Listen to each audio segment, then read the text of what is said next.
Hola a todos y todas, gracias por venir hoy, a los que volvieron de ayer, muchas gracias. Pues gracias por venir a esta conversación de Terrestre, la primera conversación de Terrestre, que es una serie de conversaciones que van a suceder aquí en Comercio Popular, y es una serie de conversaciones que va a tratar sobre distintas cerámicas y distintas tradiciones de cerámicas en México. Van a venir invitados, artistas y estos otros proyectos que también están haciendo cerámicas siguiendo tradiciones mexicanas. Y pues soy la primera invitada con el estudio Agua Viva. Y antes de iniciar, me gustaría agradecer al increíble team, al increíble equipo de Comercio Popular, Lucy, Miguel y Tom. Muchas gracias por su creatividad y por planear esta serie de conversaciones que creo que acercan la comunidad aquí en Chicago, la comunidad mexicana en la ciudad, con tantas comunidades en México. Así que gracias por su trabajo. Y pues hoy me acompaña Adriana. Ella es estudiante de doctorado de Historia del Arte en la Universidad de Chicago y se especializa en arte moderno centroamericano, y me acompaña hoy porque nosotras nos conocemos en la universidad y porque admiro mucho sus investigaciones, y tiene una voz especialista también en los objetos y producciones cerámicas en la región. Bueno, y Andrea es cofundadora, diseñadora y ceramista de Agua Viva, y aparte de eso, dentro de sus múltiples virtudes, es estudiante de doctorado en Historia y Literatura en la Universidad de Chicago, y es un gran honor estar aquí apoyándote, y muchísimas felicidades por tu marca y por todos tus esfuerzos. Gracias. Pues platicándoles un poco de Agua Viva. Agua Viva es un estudio de cerámica contemporánea de San Andrés Cholula, que es un pueblo que está en el estado de Puebla. Está a 2 horas y media más o menos de la Ciudad de México. Es un pueblo muy antiguo que tiene un linaje mucho antes de la llegada de los españoles, porque la ciudad de Puebla, como saben, fue fundada en el siglo XVI. Y entonces Cholula es un pueblo que tiene estas tradiciones muy antiguas. Yo crecí y nací en Tlaxcalancingo, y en la conversación de ayer les platicaba que el nombre Tlaxcalancingo viene del náhuatl y significa el lugar de la venerable tortilla. Entonces de ahí soy, y ahí está nuestro taller de cerámica. En Agua Viva seguimos una tradición que es el de la mayólica, la cerámica mayólica, que es un proceso artesanal que llega con los españoles a las Américas. De hecho, hay cronistas que desde las primeras décadas de la llegada de los europeos en América cuentan en sus inventarios que viajan con sus piezas de talavera, de mayólica en las Américas. Les traigo el ejemplo de un hombre que viaja a Santo Domingo en 1509 en una embarcación, y llega en 1509, y él era ollero, era especialista en crear vasijas, era un alfarero, y está migrando al Nuevo Mundo con su conocimiento de este proceso y de esta tecnología cerámica. Y tiene su lista de las cosas con las que viaja, entre ellas 400 recipientes de barro, 140 cajas de azulejos o tiles, 40 jarrones aceiteras que le llamaban para el aceite de oliva, y viaja también con sus pigmentos. Entonces aquí podemos ver que está no solamente llegando con su conocimiento, sino también con los materiales con los que va a trabajar en el Nuevo Mundo. Y también es interesante que está viajando con sus 140 cajas de azulejos, porque el azulejo era utilizado en Europa ya en ese momento para decorar los edificios y para decorar las iglesias, y entonces está viajando al Nuevo Mundo también con la intención de comerciar probablemente con estos objetos y pensando también en esos nuevos lugares que se iban a crear y fundar. Durante la colonia hay varias ciudades en México donde se crean los talleres de mayólica, pero Puebla, el estado en donde está el taller de Agua Viva, es muy reconocido ya en la colonia por la calidad de su cerámica mayólica. Y hoy en día sigue siendo una ciudad muy importante con esta tradición de muchos siglos y que sigue siendo un emblema estatal y parte de una identidad también mexicana. Entonces, también como les platicaba ayer, la relación que los humanos y las humanas tenemos con la cerámica, con el barro, es antiquísima. Ayer les hablaba de una pieza que tiene 27,000 años y que, sí, y que refleja la relación tan cercana que tenemos con el quehacer cerámico, con el barro. De hecho, los mitos de creación de distintas culturas dicen que los hombres somos hechos de barro, no solamente de la tradición judeocristiana. Los sumerios, esta cultura muy antigua, habla que los dioses hacen a los hombres del barro. En los incas también creían que los hombres eran hechos de barro. Para la cultura, para la sociedad maya, en el Popol Vuh se narra que uno de los stages de intentos de crear al hombre es primero de barro y después de maíz, que de hecho el libro sagrado de los mayas, el Popol Vuh, está aquí en la ciudad de Chicago, en la Newberry. Y entonces distintas culturas del mundo, otro ejemplo para los maorís de Nueva Zelanda, el dios del bosque crea a los hombres del barro. Es pensar en la relación tan cercana que hemos tenido como humanidad con la alfarería, con el barro, con crear nuestros objetos para uso cotidiano.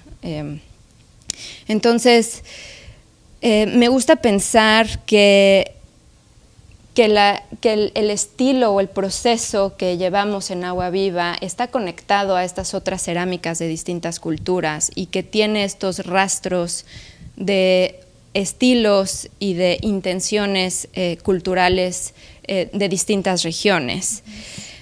Entonces, me gustaría preguntarte, Adriana, si nos podrías platicar un poco de el conocimiento que tienes sobre precisamente el trayecto que pueden seguir las cerámicas y que siguieron las cerámicas en la colonia particularmente y los vínculos que tiene la mayólica con otras formas cerámicas en el viejo y nuevo mundo y más allá.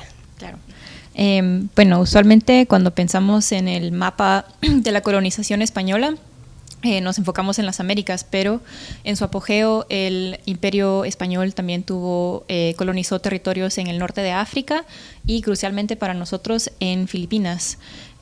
Manila, la capital de Filipinas, en ese momento era un centro muy importante de comercio en Asia, y a través de Manila se entrelazaron muchísimos lugares de todo el mundo, con las Américas y con Europa. Manila permitió que muchísimos productos asiáticos como la seda, las especies, el marfil, la porcelana y la cerámica llegaran a las Américas. Entonces de Manila se embarcaban hacia al puerto de Acapulco, donde se intercambiaban los objetos por plata, que es el producto predilecto de la colonia, y de ahí se embarcaban luego hacia Europa, pero también muchas veces se quedaban esos objetos dentro de México y dentro de las Américas. Entonces así se difundieron muchos de esos productos en México. Y el impacto de las importaciones asiáticas fue increíble sobre los gustos contemporáneos. Los productos importados se asociaban con una cultura de élite, muy cosmopolita. Entonces a las personas les interesaba obtener y tener dentro de sus casas objetos que estuvieran asociados a ese mundo lujoso, exótico, de escasez, de productos globales, ¿verdad? Que se enlazaban con ese tipo de rutas de comercio y con otros lugares en el mundo. Entonces creo que eso es como una reflexión interesante sobre cómo los objetos adquieren significados distintos cuando atraviesan las fronteras y cruzan los espacios, porque, por ejemplo, una vasija como esta, si estás en China, puede significar una cosa. Al pasar hacia las Américas, te significa otra cosa, te significa una afiliación con este mundo global de comercio y de productos finos, ¿verdad? También estos objetos entraron a muchísimos espacios domésticos mexicanos e hispanoamericanos y se convirtieron y transformaron la textura de la vida cotidiana. O sea, todo lo que tenemos a nuestro alrededor cambia con esas rutas de comercio.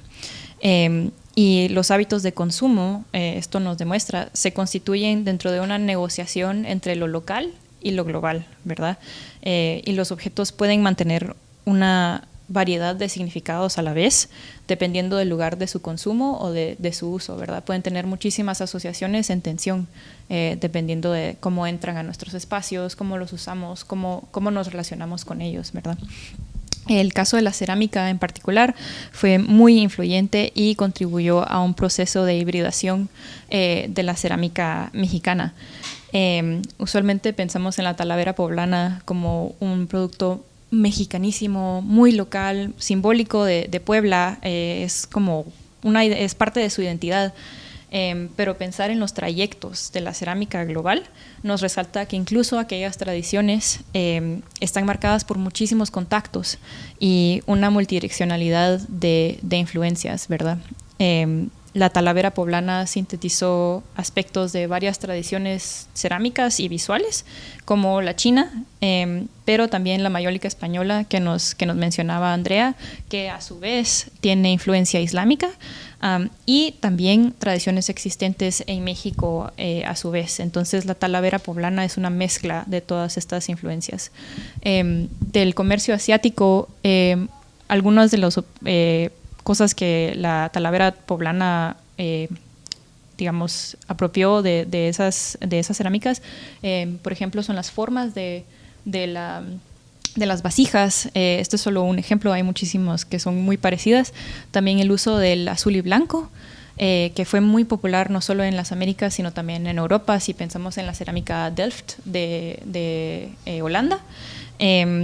Y también la aplicación de pintura, que tiene como diferentes intensidades. Aquí no se puede ver tan bien, tal vez hasta allá, pero tienen diferentes intensidades. Este azul es un poco más clarito que entonces ese tipo de pincelazo también influyó la cerámica china. Al mismo tiempo, la cerámica poblana tiene aspectos distintivos, en especial es bastante más gruesa. La cerámica china es porcelana, lo cual quiere decir que es bastante más delgadita, mientras la poblana es bastante más pesada, y eso le da una cierta calidez en su textura, ¿verdad? También los motivos en las superficies, aunque pueden ser adaptados de la cerámica china, muchas veces los motivos se adaptan a lo local. Entonces, si quisieras pasar tal vez al chocolatero.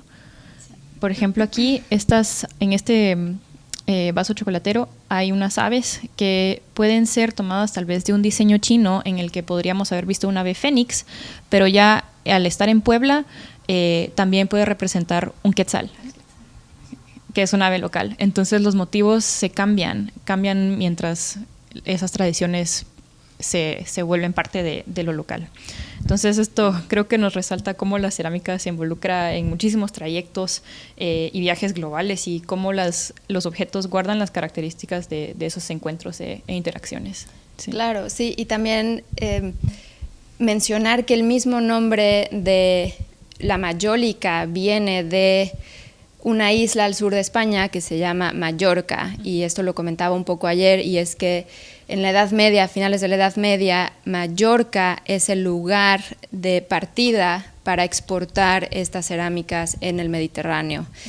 Y entonces de ahí viene este nombre. Y también, como mencionabas, Adriana, de hecho la palabra en español, alfarero o alfarera, viene de una palabra del árabe, alfajar, que significa cerámicas. Y entonces al hablar y decir alfarera, estamos constantemente relacionándonos con ese pasado y con ese vínculo con la cultura islámica, con la cultura española. Y esta pieza me parece muy interesante porque el chocolatero durante la colonia, el chocolate, el cacao también tiene su historia, su historia como una mercancía que se populariza en el Viejo Mundo, en España. Al inicio, de hecho, le tenían cierto miedo y cautela al cacao porque era utilizado por los nativos, por el Imperio Azteca, para rituales sagrados. Era una bebida que se utilizaba en contextos especiales, contextos políticos y rituales, políticos en el sentido que las élites lo utilizaban, por ejemplo, para darle la bienvenida a la embajada de otra ciudad, o era utilizado también el cacao como ofrenda. Y de hecho para la Inquisición durante la colonia, si encontraban semillas de cacao, podía significar que los nativos seguían haciendo ofrendas a sus dioses y diosas. Pero por supuesto que el cacao pronto se popularizó y la gente lo consumía a grandes escalas, no solamente en la colonia, sino se empieza a exportar también a España y empieza a ser una bebida de la vida cotidiana de los españoles.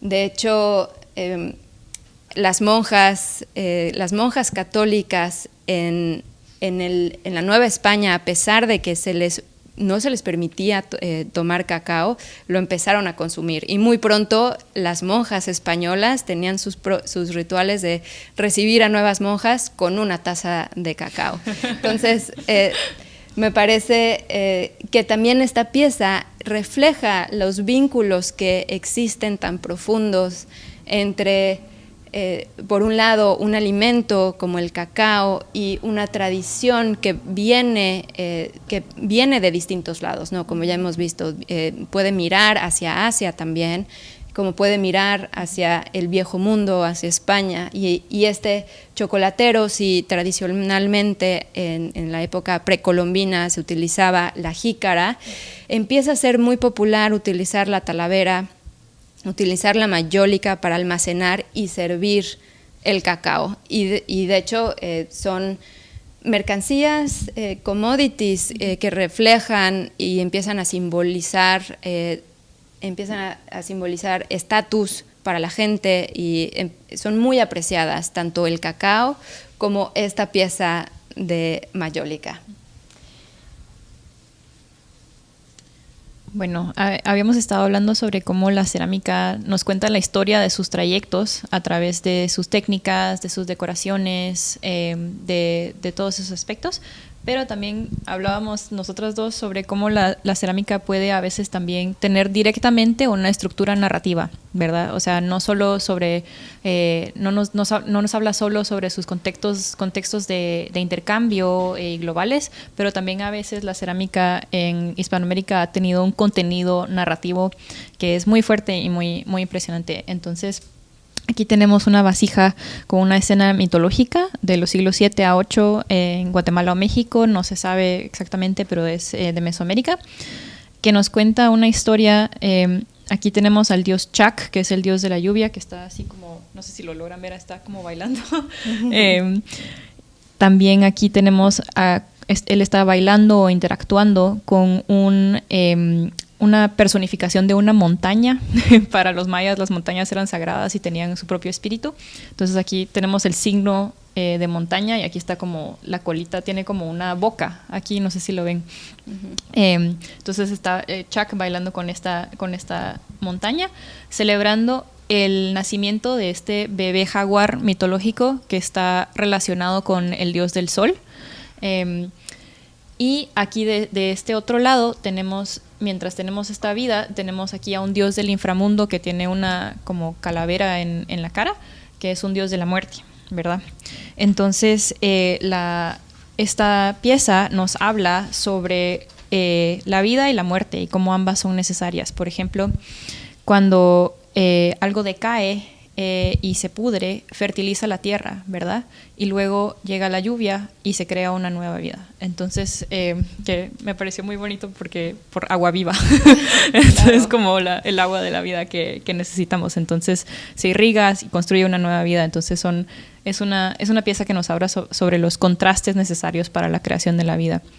La inscripción esta que está aquí, no estamos seguros exactamente qué significa, pero indica que el dueño de la vasija era una persona de la nobleza.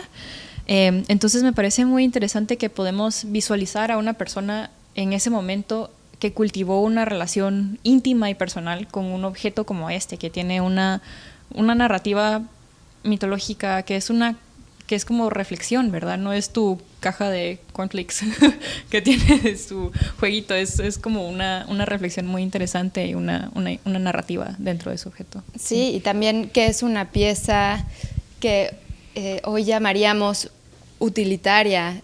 Tendemos a separar en nuestro momento los objetos utilitarios de aquellos que son artísticos o escultóricos. Y en realidad para estas otras culturas estas nociones desaparecen, ¿no? Al mismo tiempo es una vasija utilizada probablemente para el cacao, para una bebida que era considerada sagrada, especial, y que tiene alrededor, como dices, toda esta narración que es importante, que refleja las creencias en su cultura, en su contexto. Me parece maravilloso, y también lo comentaba ayer, que vemos a los escribas, a los pintores de estas cerámicas que firmen sus piezas con sus nombres y mencionando también sus linajes familiares, porque podemos ver que es un quehacer que merece, que es fuente de orgullo para el creador o la creadora, y que es algo que no vemos en Occidente en piezas de arte hasta la modernidad, y que se asume que esta noción de authorship, de autoría, es algo únicamente occidental que viene después, pero para los maya, específicamente en los códices y piezas cerámicas, pues vemos que hay un significado y que es una fuente de orgullo para el escriba y también para su linaje familiar. Comúnmente los que están haciendo estas piezas pertenecían a la nobleza, eran parte de la élite.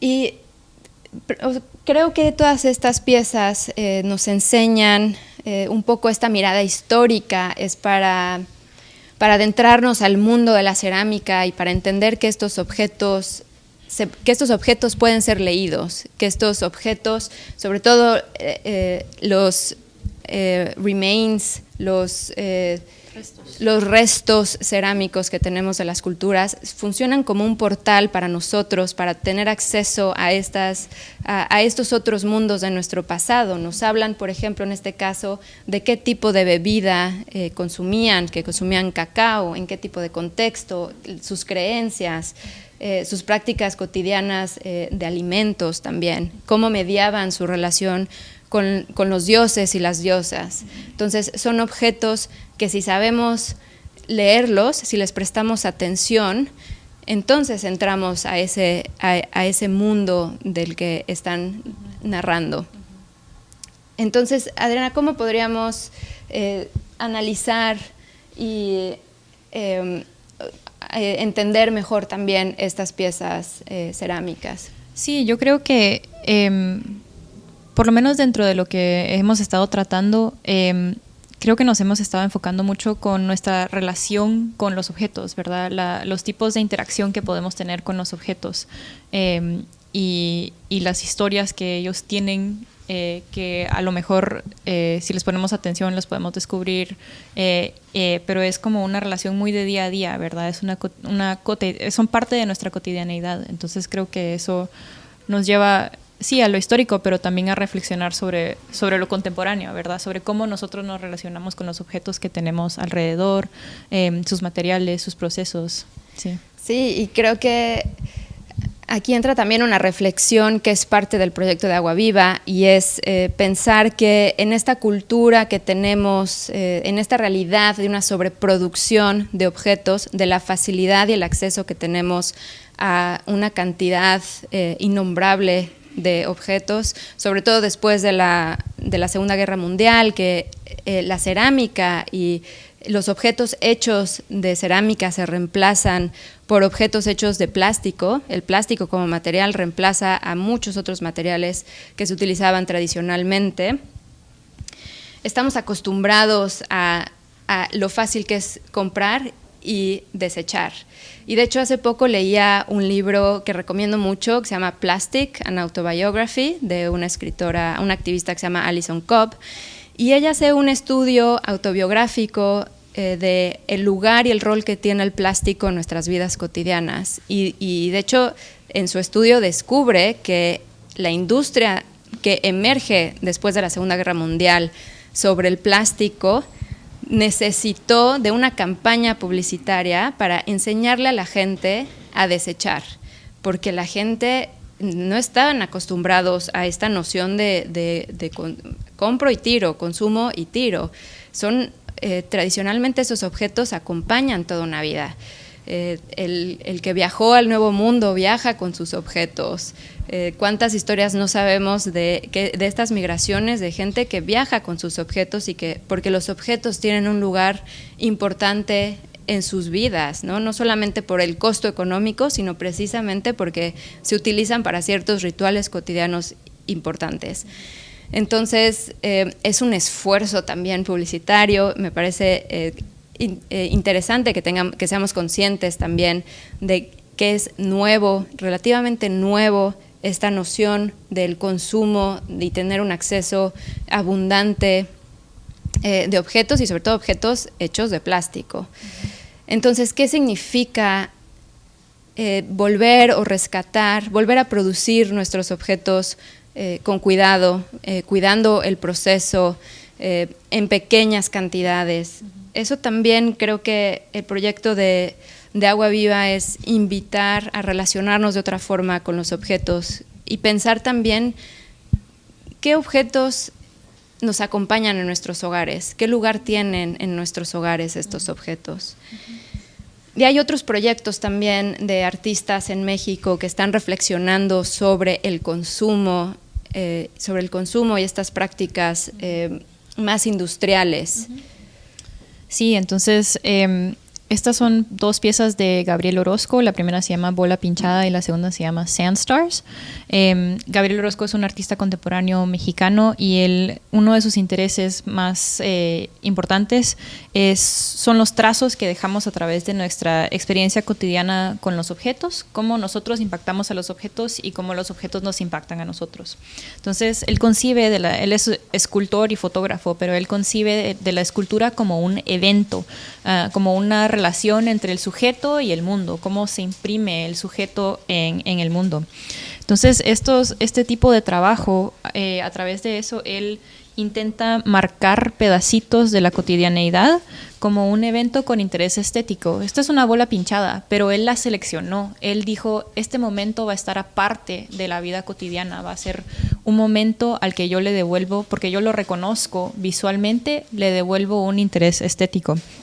Incluso podemos ver aquí que cuando trabaja con desecho, literalmente son desechos que él recolectó en una isla, lo trata como, no lo descarta, lo trata con muchísimo cuidado, lo ordena, lo clasifica y tal vez nos señala hacia los pequeños actos con los que podemos recobrar tal vez una relación intencional con los objetos, una manera digamos, redimir los desechos, los productos de consumo, como lo que hablabas de consumo rápido de desecho, al imprimirles un interés visual.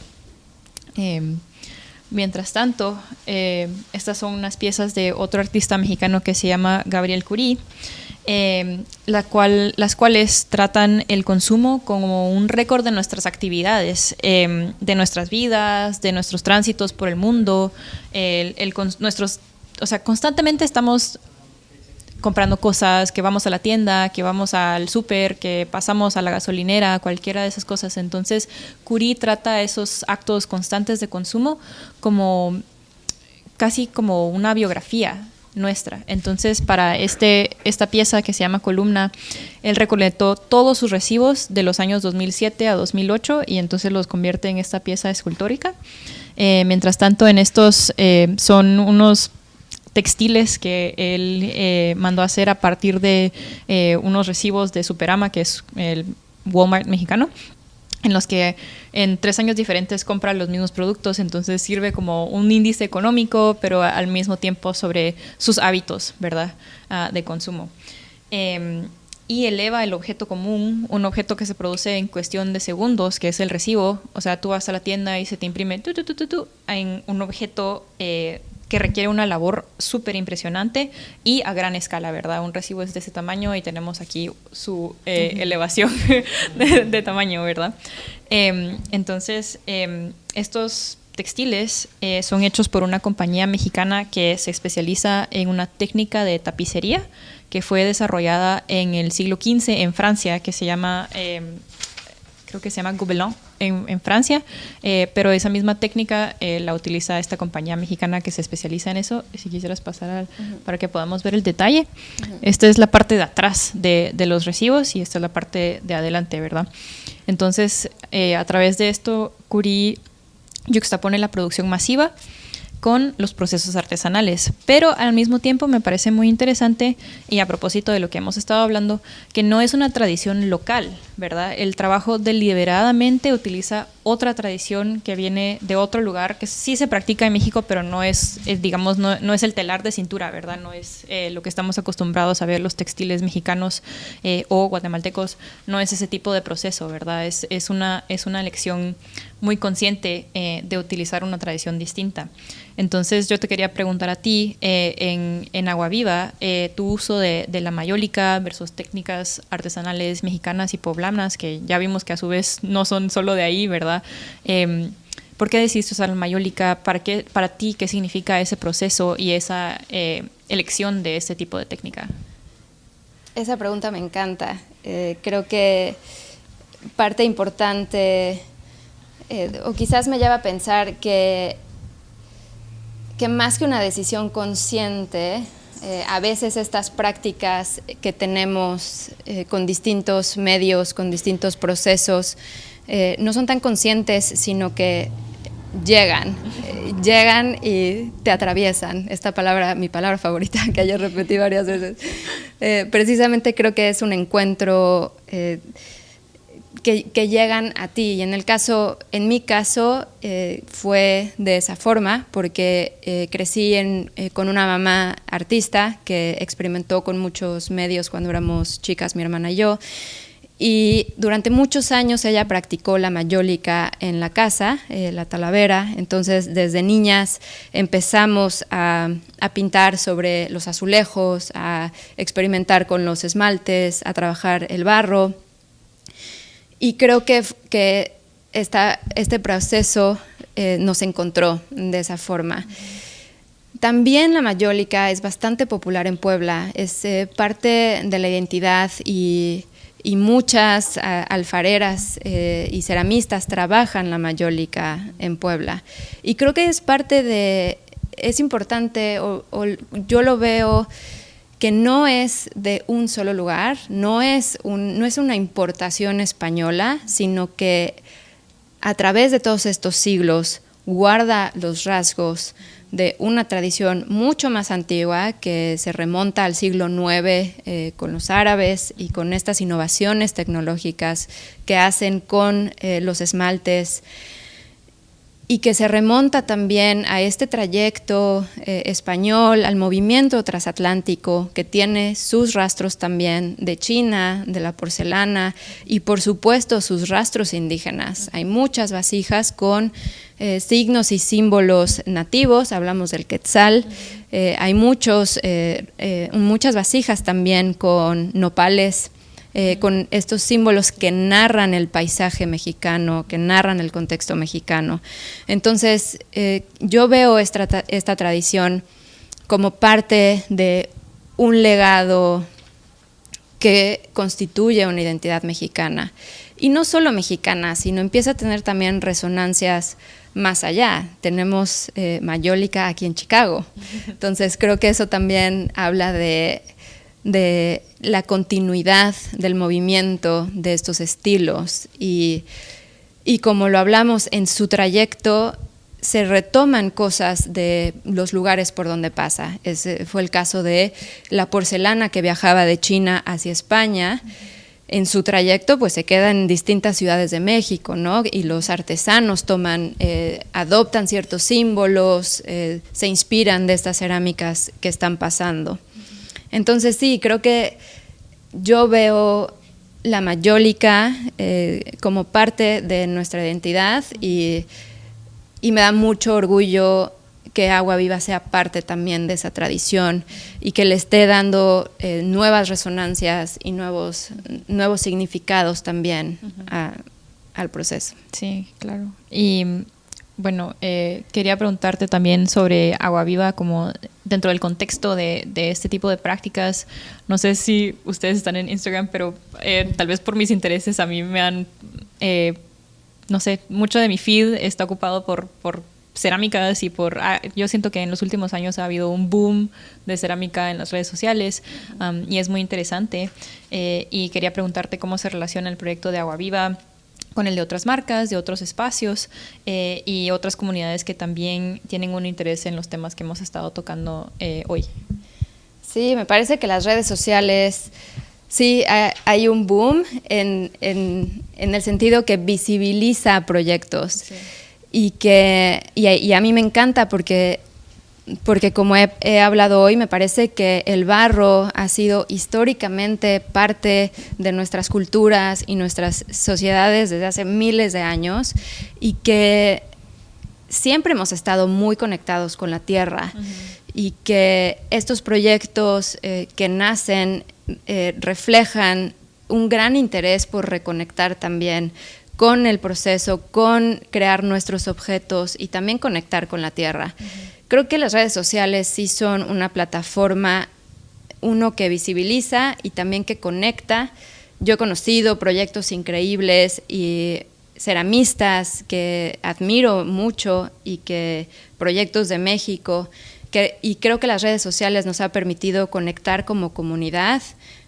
Hay mucho respeto también por nuestro trabajo, uh-huh. Por el trabajo de la otra persona, por su trayecto, por su propio proceso. Uh-huh. Entonces creo que sí son una herramienta que visibilizan, conectan y que muestran también las infinitas posibilidades que tiene el barro, porque cada ceramista le da su propio toque, su propio estilo. Uh-huh. Y creo que es valioso, ¿sí? Hacer comunidad sí. de ceramistas. Y eso es lo que siento yo que está pasando aquí en Comercio Popular, que ustedes traen gente de otros lados y que, bueno, tú que te acabas de mudar aquí a Chicago y haces circular estas piezas y todos estos objetos, ver de dónde salen y todas sus historias que acarrean ya de por sí dentro de sus materiales y ver hasta dónde llegan, o sea, llegan hasta aquí y traen consigo todos esos lazos históricos, pero también afectivos. Me encantó la anécdota que me contaste el otro día, no sé si quisieras concluir con eso, que fue muy bonito. Sí, sí, creo que lo que hemos hablado hoy es que las cerámicas están continuamente en movimiento, están en trayecto, las cerámicas están en trayecto y también parte de eso se refleja en que Agua Viva esté en Chicago y esta experiencia personal que yo me mudo a Chicago el verano pasado también porque estoy estudiando un doctorado en la Universidad de Chicago que tiene mucho que ver también con mis intereses de la cerámica en la historia, pero este otro proyecto me trae a esta ciudad y este movimiento trae conmigo Agua Viva. Entonces Agua Viva ahora tiene un piecito en Chicago y me gusta por lo que hemos estado hablando hoy, porque demuestra esta continuidad y esta fluidez de los objetos y cómo circulan. Y creo que nunca imaginamos hasta dónde pueden viajar los objetos y esto que pasó el otro día precisamente aquí en Comercio Popular me gustaría compartirlo, y es que una clienta llegó a Comercio Popular y empezó a ver las piezas de Agua Viva, quería comprar, le gustaron mucho y después dijo, no, espera, creo que yo ya tengo piezas tuyas en mi casa. La clienta es de Miami y había encontrado piezas de Agua Viva en su viaje en Ciudad de México, en una tienda donde tenemos piezas de Agua Viva. Entonces fue una experiencia increíble, una coincidencia maravillosa que nos encontráramos en Chicago y que ella dijera que ya tiene piezas de Agua Viva en su hogar. Y creo que me hace pensar que nunca sabemos hasta dónde circulan estos objetos y menos hoy que estamos tan conectados en geografías tan distintas. Bueno, muchas gracias por escucharnos. Sí, con esto terminamos la conversación. Gracias. Muchas gracias, Adriana. No, gracias a ti, qué gusto. Y si tienen preguntas... pues, si quisieran hacer alguna pregunta, un comentario, tenemos a la expertísima Adriana aquí. Hay que aprovechar. Sí. Puedo preguntar, ¿cómo llegan el azul, que es en China, en España, y cómo llega a Puebla y se replica? Pues, puntualmente no te sé decir, pero yo creo que es por los pigmentos, incluso, o sea, dentro de ese comercio se llevan materiales primos, ¿verdad? Entonces, sí, muy buena pregunta. Sí. Yo he leído que el uso del azul y del blanco es un esfuerzo por imitar la porcelana. Para la porcelana china tiene una tradición también muy antigua de utilizar este color azul. En particular, el esmalte de la mayólica se hace con una mezcla de cobalto con polvo de cristal y polvo de cuarzo, y esta es la tecnología que innovan los árabes en el siglo X, que hace que la cerámica tenga como esta resistencia y mayor fuerza. En la Nueva España, la influencia de estos colores pues vienen, de un lado, por la influencia estilística del Renacimiento, que se utilizan también estos colores, el verde, el amarillo, pero sí sé que vienen también de un intento por copiar o más bien apropiarse del estilo de la porcelana china en la Nueva España. Ahora utilizamos muchos otros colores y también es como parte de las posibilidades que tenemos ahora. Una gama mucho más grande de colores. Sí. Gracias por preguntar. ¿Alguna otra pregunta? Sí, Miguel. Cuando te inclinas tanto a lo tradicional y supieras con lo tradicional y conseguir eso, y dado todas tus investigaciones, ¿cómo empiezas a evolucionar? ¿A dónde llevas Agua Viva en adelante? Muy buena pregunta también. Sí, creo que lo tradicional es parte del aprendizaje, de aprender con el maestro Alejandro, que ayer mencionaba. Él ha sido nuestro maestro y es maestro de todo nuestro equipo. Y pues él es parte del proceso, entender cómo están hechos los esmaltes, utilizar el esmalte base, el barro, que tiene que venir de un lugar específico. El uso de los pinceles, el pincel para estos esmaltes debe ser hecho de pelo de caballo. Vuelvo a decir que no lastimamos a los caballos. Solamente se les corta esa one-time thing, se les corta un poco de pelo y con eso se pinta. Porque los esmaltes, como traje allá un ejemplo, es un esmalte que se seca muy rápido en su aplicación. Entonces, el esta textura del pelo de caballo permite que caiga el esmalte de una forma que permite pintar y colorear. Entonces, pues a veces irnos a lo tradicional es porque es lo que nos permite hacer las piezas.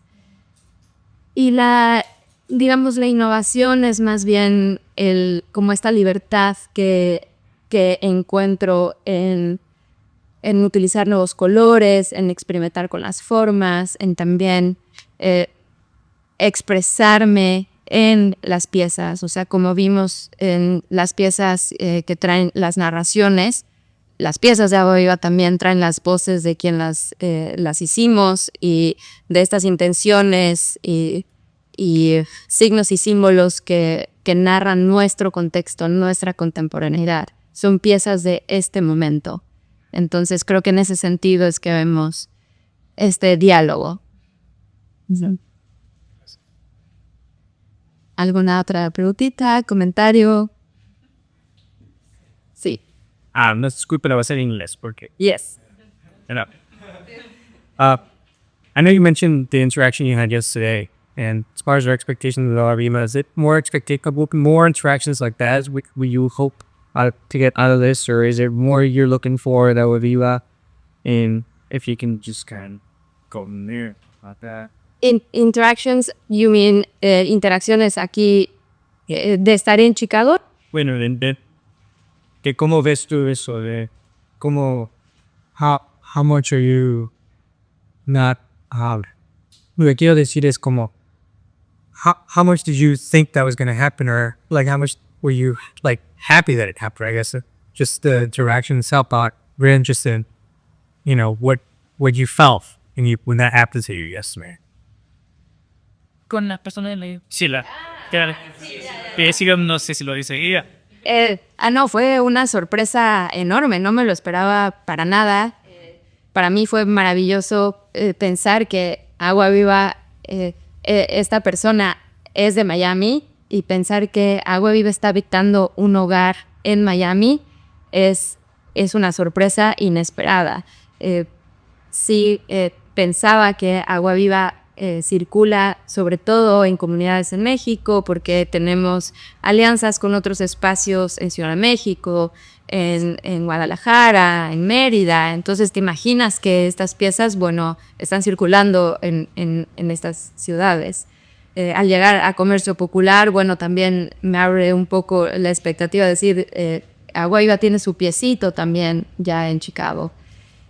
Pero la persona de Miami no me lo esperaba. O sea, yo muy contenta también de pensar que las piezas, que no me puedo imaginar dónde están estas piezas. Sí, muchas veces. Sí, gracias por la pregunta. Bueno, pues sí, por allá. Tengo un comentario. Estaba pensando de ese como de un como ADN cultural, ¿no? Que tienen los objetos, pero también como personal, individualmente, a la sociedad, a la cultura.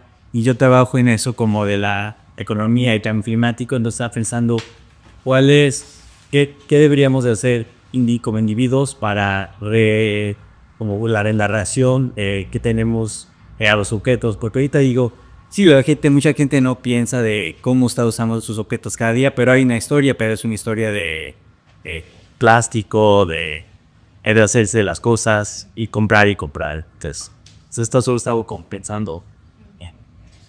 Bueno, yo creo que una de las cosas que podemos hacer es tener espacios como este, ¿verdad? Y tener una reflexión sobre, bueno, no sé, cargar los objetos de historias es algo que yo hago. Por ejemplo, no es una pieza de Agua Viva, pero tengo una taza cerámica que me gané en un concurso en mi escritura, y es una de mis piezas favoritas de usar por eso, porque tiene una asociación personal, ¿verdad? O aquí mi familia conoce mi obsesión con las tazas. Tengo una taza de Le Creuset que puede ser de consumo masivo, pero me recuerda a mi mamá porque a mi mamá le encanta Le Creuset, entonces es... no. Bien. Entonces, para mí es la pieza que adquiere una connotación especial, ¿verdad? Y igual aquí todos estos objetos están hechos con tanto cuidado, con tanta reflexión sobre sus materiales y sus procesos, que yo creo que estar en estos espacios es una de esas, de las opciones que tenemos, ¿verdad? Sí, estoy de acuerdo. Es pensar, primero ir a aquellos objetos que han sido hechos con amor, con cuidado, con dedicación. Ser conscientes que el objeto ha sido hecho de esta forma. Y al ser conscientes y darte cuenta que la pieza que tienes en tu casa tomó 3 semanas en hacerse, como es el caso de Agua Viva, una pieza puede tomar de 10 días a un mes. También depende de, ayer hablaba un poco de la temperatura, para que el barro se seque y pueda entrar al horno, pues debe ser un día seco. Si toda una semana ha estado lloviendo, hay mucha humedad y toma más tiempo que la pieza se seque. Entonces, si conocemos también de los procesos, de cómo han sido hechos los objetos, entonces nos hace también tener una relación distinta a ellos, de cuidarlos. Si tienes una taza de Agua Viva o una taza de cualquier otro estudio que pueden encontrar aquí en Comercio Popular, y la tienes en tu casa, la vas a cuidar. Se recomienda lavar a mano, la vas a utilizar para estos rituales importantes que pueden ser cotidianos, ¿no? El café de la mañana, el té, pero que empiezan a tener resonancias en tu vida mucho más profundas que una taza que no tiene ningún vínculo ningún vínculo y que se nota cuando ha sido hecho o no con ciertas intenciones. Es una muy buena pregunta también porque nos ayuda a pensar en general más allá cómo consumimos y cómo habitamos esta realidad. Sí. Bueno. Sí. Así más que estaba pensando en el pregunta que acaba de pasar y como me fascina mucho la conversación de consumo y cómo estamos en Estados Unidos considerando la evolución de intentar a ser consumidores más conscientes. Es lo que le llamó uno de los fundadores con quien hablaba esta semana, que dicen ha visto un shift de los consumidores, pero también los invertidores lo mismo, tenían más blandes en eso es más sostenibles, cosas que tienen una historia, el amor que le ponen. Y para Agua Viva me interesa saber quién ha respondido a ese mensaje más, y en particular en las comunidades latinas en Estados Unidos, quiénes son las personas que han respondido más a ese tipo de visión de tipo de mensaje. Sé que también es como una dualidad, como a la misma vez que vemos que hay como, se ve más en las redes sociales, más este tipo de productos que toman más tiempo, que hay historia, pero hemos también visto el consumerismo de fast cash y cosas rápidas. Entonces, ¿quiénes son las personas que están respondiendo a este narrativo y cómo estamos, cómo has visto tú que estamos en esta evolución de consumidores, moviendo a cosas sostenibles? Uh-huh. Creo que es una pregunta difícil porque Agua Viva es muy reciente aquí en Estados Unidos. Solo estamos en Chicago, en Comercio Popular. Y entonces también conozco poco de las respuestas que ha tenido Agua Viva. Creo que las personas que vienen a Comercio Popular son parte de esta comunidad de pensar en los objetos de otra forma, de buscar. Estando aquí, sí escucho que hablan de esta búsqueda, ¿no? De buscando estos otros espacios donde hay más sentido, donde se encuentran objetos que tienen estas narraciones, donde no es la tienda, no es el mall donde vas a encontrar los productos hechos en masa, industrializados. Entonces creo que sí es en estas comunidades lo que he conocido aquí en Chicago, que representa Comercio Popular. Y quizás en México, no sé, sí. O cómo son las diferencias entre Estados Unidos y México. Sí, en México creo que hay un boom, y esto lo digo no porque no conozco tanto aquí, soy muy nueva aquí para hablar mucho más de estas comunidades, pero sí puedo hablar de la experiencia en México, y hay una comunidad muy grande en distintas ciudades que están mirando estos otros proyectos, que están rechazando las grandes tiendas con producciones masivas y cuidando los procesos artesanales, volviendo a las comunidades también, rescatando estas tradiciones, interesados en consumir este tipo de productos. Sí creo que en México hay una comunidad muy grande que consumen estos productos. En Estados Unidos también.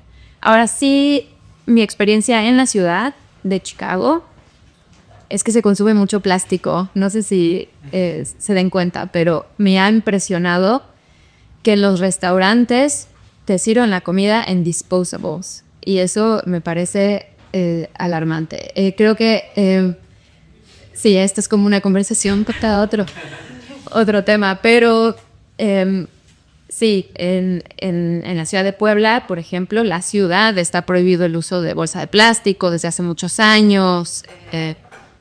Y bueno, hay muchas cosas que decir sobre eso, pero lo que he notado es que en Chicago aún se consume mucha bolsa de plástico y con muchos disposables que podrían evitarse y que son materiales de consumo de una sola vez y de minuto a veces. Bien. Sí, te respondí. Gracias por preguntar. Muchísimas gracias.